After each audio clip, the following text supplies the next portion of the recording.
সংযুক্ত আরব আমিরাতের আবুধাবিতে engineers and architects of বাংলাদেশের আয়োজনে বার্ষিক মিলন মেলা অনুষ্ঠিত হয়েছে। আবুধাবির আল রাহবা এন্টারটেইনমেন্ট স্পোর্টস ক্লাবে আয়োজিত অনুষ্ঠানে সংগঠনের সভাপতি প্রকৌশলী আফজাল হোসেনের সভাপতিত্বে এবং সহসভাপতি প্রকৌশলী ইজাজ করিমের সঞ্চালনায় প্রধান অতিথি ছিলেন সংযুক্ত আরব আমিরাতে নিযুক্ত বাংলাদেশের রাষ্ট্রদূত তারেক আহমেদ।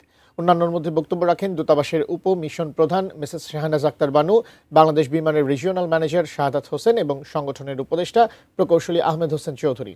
অনুষ্ঠানে বিভিন্ন সামাজিক এবং সাংস্কৃতিক সংগঠনের নেতৃবৃন্দ উপস্থিত ছিলেন। মিলন মেলায় খেলাধুলা ও ঐতিহ্যবাহী মেজবানি সহ ছিল নানান আয়োজন।